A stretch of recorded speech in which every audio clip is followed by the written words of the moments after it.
Je vous propose donc à présent d'effectuer une herméneutique du site en l'état où il se trouve actuellement.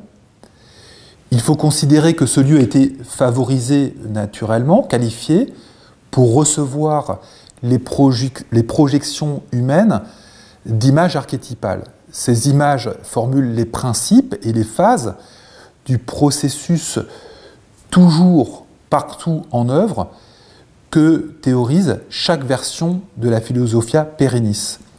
Maintenant, partout, ici et tout le temps, toujours, disent les fils d'Hermès. Le site a ainsi sédimenté, siècle après siècle, différentes couches de représentation et de signification dont je vais tenter de faire ressortir la cohérence et la pertinence.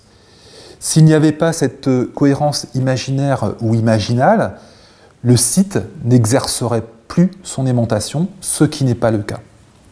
Que se formule-t-il donc par le biais de cet idéogramme? Ce lieu sacré représente et caractérise tout d'abord l'état premier du vivant. En cet état premier, toute forme est constituée de deux corps, un corps végétal et un corps minéral. Sur le site, le corps végétal est actuellement évidé comme mort, mais il a eu la capacité de se reproduire. Ce corps végétal est identifié au corps cognitif de l'homme du fait que l'arbre choisi est un chêne. Ce corps peut aussi prendre la forme plus dure et rude d'un corps métallique chez l'humain. Il n'en demeure pas moins un fruit, une forme duelle de la création, ce à quoi peuvent renvoyer les 6 barreaux, vous le remarquerez, d'épaisseur alternée. Ce qui renvoie à la dimension duelle de ce corps métallique. L'autre corps est minéral. Il contient en réserve la substance non utilisée de l'être total.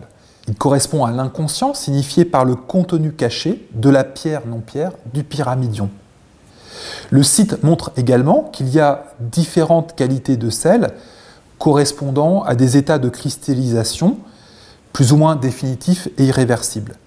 Le mercure, la substance de l'être, peut être cristallisé sous la forme fixe du chêne, dont toute l'énergie se matérialise et durcit en surface pour finir par se scléroser et mourir. Le mercure se cristallise également sous la forme en mouvement du serpent ou dans celle plus fluide de l'eau. Quoi qu'il en soit, il y a une grande quantité de substance en réserve dans la nature. Elle est condensée dans la minière de la pierre pyramidale, d'où elle peut se transformer à tout moment en filet d'eau, régénérant la vie de surface. On prend donc peu à peu conscience des deux corps ou natures qui composent toutes les formes du vivant. Ces deux corps combinent à leur façon l'essence du soufre et la substance du mercure. Le soufre est le principe actif igné, solaire, divin, transcendant la matière. Le divin se manifeste virtuellement au moins sur ce site sacré, sous forme de statuettes ou de simulacres. Le soufre, incarné par le saint, est retenu prisonnier dans le corps figé d'un arbre sclérosé au point d'en mourir. Cette forme entièrement cristallisée a épuisé sa réserve de substances matérielles. Mais le soufre manifeste déjà son action occulte dans le mouvement du serpent. Le serpent incarne une substance que cet esprit a trouvé le moyen de réactiver quelque part. La vie ne meurt jamais. La vie en surface périclite, mais le principe, le un, mais un, renouvelle en permanence les formes du vivant.